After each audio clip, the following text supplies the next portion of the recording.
complex fractions and the combinations of operations applying on fractions. So, mahalaga na napanood nyo yung session 1, which is the PEMDAS or the order of operations, the session 2, which is the basic of fractions, and then the session 3, which is the operation on fractions, para mas madali nyong intindihin itong ating complex fractions. So again, complex fractions and combination of operations. So mahalaga again complex fractions and combinations of operations.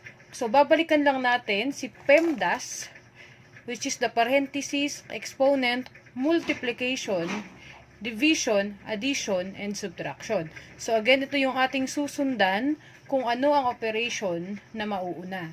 So, for question number 1, simplify 1/4 times the quantity or parenthesis 4 1/3 plus 11/3 squared or the exponent is 2 plus 3/5.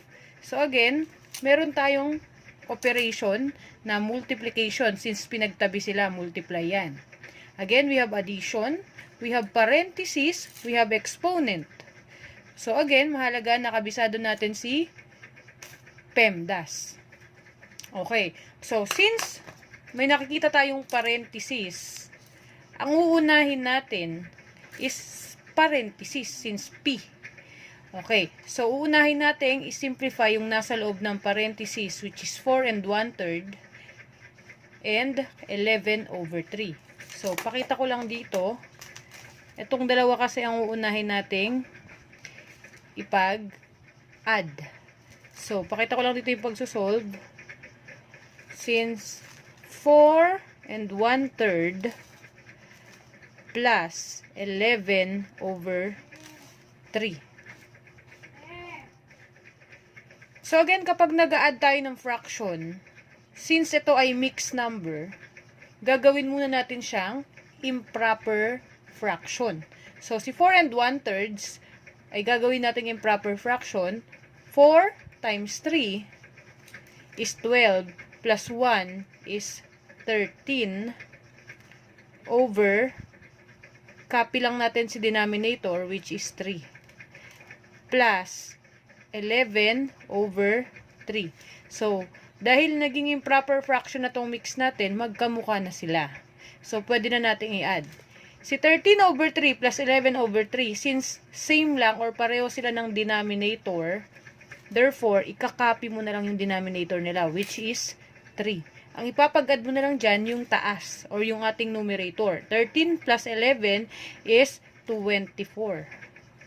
So, the answer is 24/3. Pero, pwede mo pang i-simplify si 24/3, since si 24 ay nadidivide ni 3. 24 divided by 3 is 3, 6, 9, 12, 15, 18, 21, 24. So, we have 8. So, the final answer is 8. So, pwede na nating ilagay dito si 8. So, 8. And, i-copy yung kanyang squared.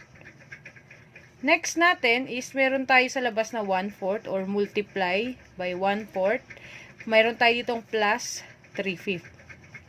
Kinapi ko lang ulit since na-simplify na natin tong loob ng parenthesis. Next, anong sunod natin gagawin?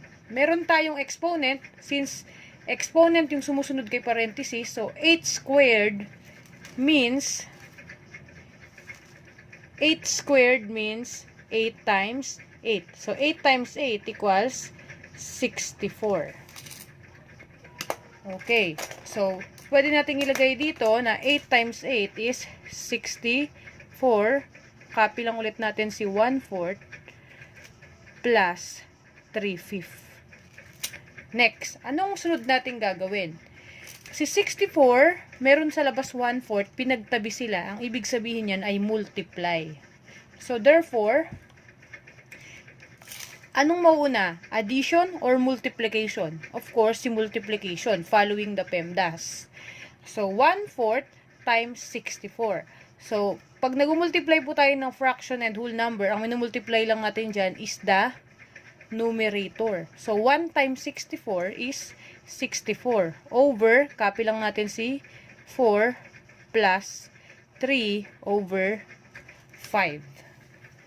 Next natin, ipag-multiply na natin si 64, ipag-add pala, 64 over 4 plus 3/5. So, yung tinuro ko sa inyo na butterfly method. Pero, para mas mapadali tayo, isimplify muna natin since ang laki ng 64, pwede nating isimplify muna si 64 since nadidivide naman siya ni 4. 64 divided by 4. So, 64 divided by 4 is 16. 16 plus 3/5. Okay. So, ang sabi lang naman dito is simplify. Pwedeng ang maging sagot na natin ay mixed number. 16 and 3/5. 16 plus 3/5 is just the same with 16 and 3/5. So, the final answer is 6 and 3/5.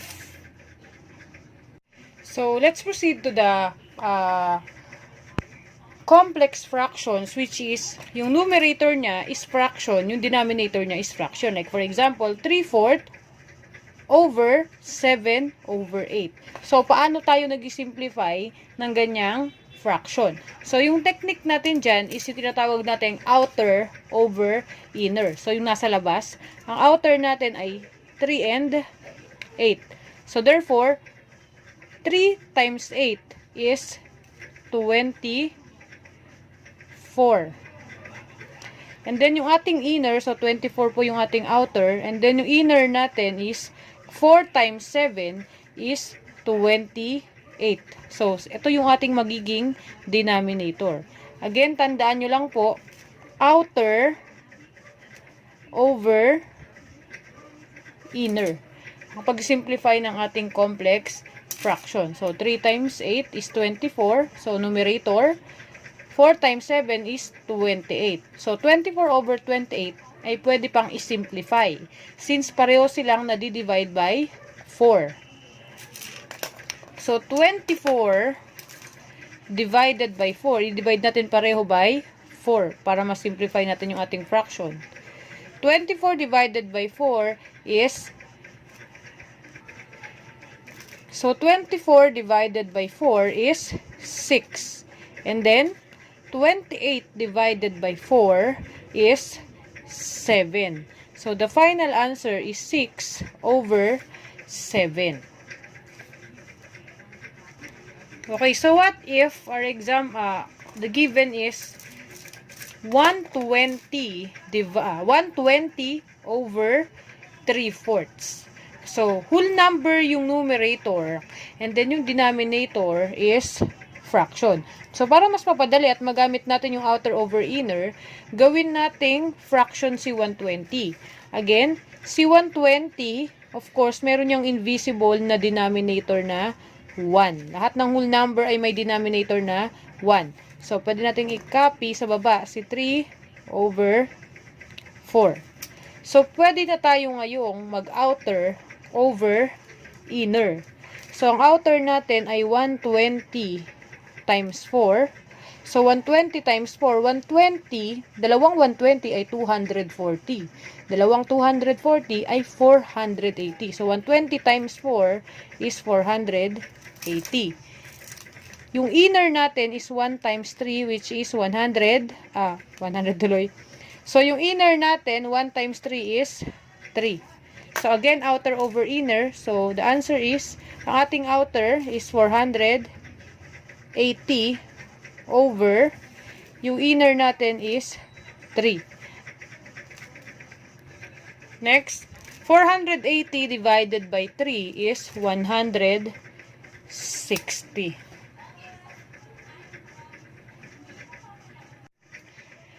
So, again, let's go back to the combination of operations involving fractions. So, I have 1/2 squared plus 2 over 12 divided by 6 over 5 times. So, ang ibig sabihin po ng tuldok, kapag naka-encounter kayo ng dot, ibig sabihin yan ay multiplication. Multiplied by 9 over 6. Again, lagi nating tatandaan si PEMDAS. So, PEMDAS, P means parenthesis, so unahin natin ang parenthesis. Meron tayo dalawang parenthesis, which is yung 1/2, saka yung 2 over 12 divided by 6 over 5. So, pwede nating parehong pagsabayin yan, isimplify pareho yung nasa loob ng parenthesis. So, since ito ay unahin natin, plus, unahin natin si 2 over 12 divided by 6 over 5. So, ipakita ko yung computation dito. Note, si 2 over 12 divided by 6 over 5. So, paano tayo nagmumultiply? Paano tayo nagdi-divide ng fractions? So, again, cross-multiply lang tayo. 2 times 5, cross-multiply lang po yan. 2 times 5 is 10 over 6 times 12 is 72. So, again, cross-multiply lang yan. Ang nakuha natin ay 10 over 72. Si 10 and 72 ay pwedeng ma-divide kay 2 pareho. So, isimplify natin. Si 10 over 72, divide natin sila pareho by 2 equals 10 divided by 2 ay 5. 72 divided by 2 ay 36. So, the answer is 5 over 36. So, pwede ko na siya isulat dito, 5 over 36. And then, balik tayo dito. So, since na-simplify ko na to, ang nakuha ko ay 5 over 36, copy ko na si plus 1/2 squared. And then, yung times 9 over 6. Next, ano namang susundin natin? Since may nakikita kayong exponent dito, isimplify muna natin si 1/2 squared. 1/2 squared means 1/2 times 1/2. So, i-square mo lang po yung numerator. 1 times 1 is 1 over 2 times 2 is 4. So, 1/2 squared is equal to 1/4. 1 times 1, 1. 2 times 2, 4.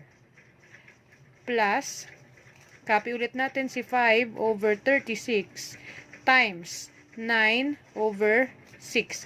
Again, alin po ang unahin natin? Of course, si multiply. Compare kay addition. Since nauna si M. So, 5 over 36 times 9 over 5 over 36 times 9 over 6.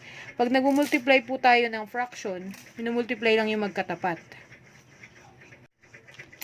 So, 5 times 9 is 45.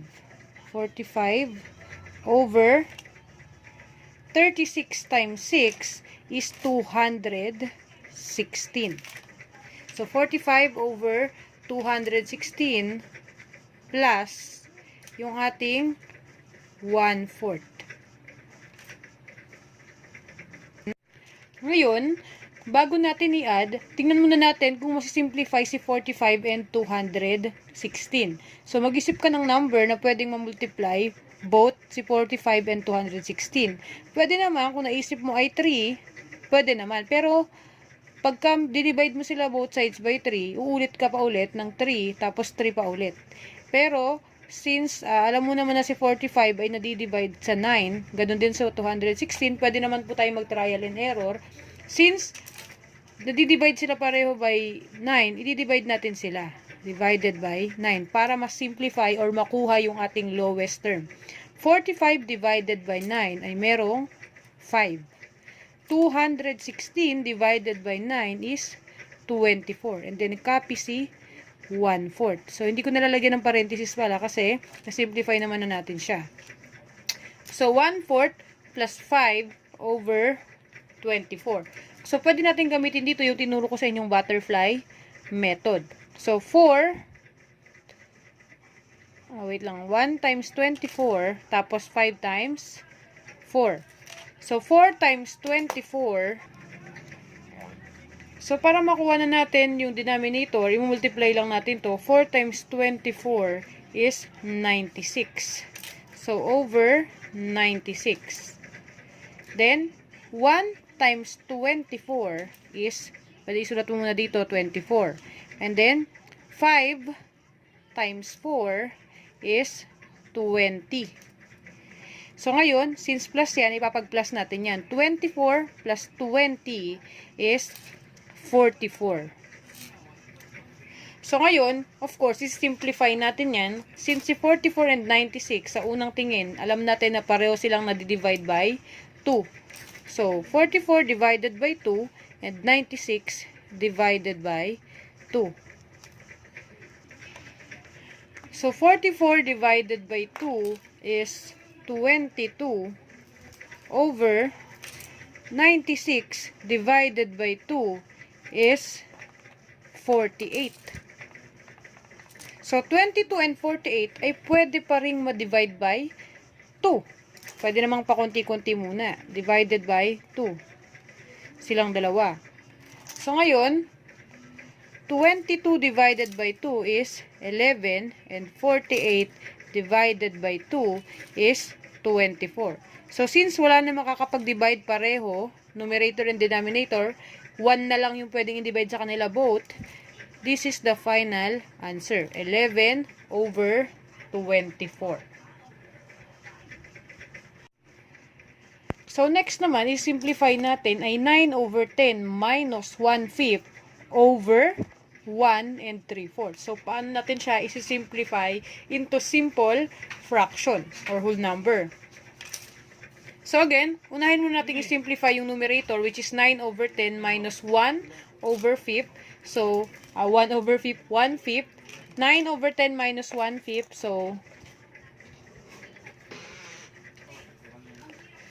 So, for example, unahin mo natin yung numerator, si 9, 10 minus 1/5. So, gamitin natin yung butterfly method. 9. So, si butterfly method, again, multiply lang natin to. And then, ito. But, yung denominator muna tayo, 10 times 5 is 50. So, ngayon, 9 times 5 is 45. Ito naman, 1 times 10 is 10. So, since minus, ima-minus natin silang dalawa. 45 minus 10 is 35. So, 35 over 50, pareho silang nadi-divide by 5 para ma-simplify natin. Equals, 35 divided by 5 is 7. 50 divided by 5 is 10. So, the answer or yung taas natin, the numerator, 9 over 10 minus 1/5 is 7 over 10.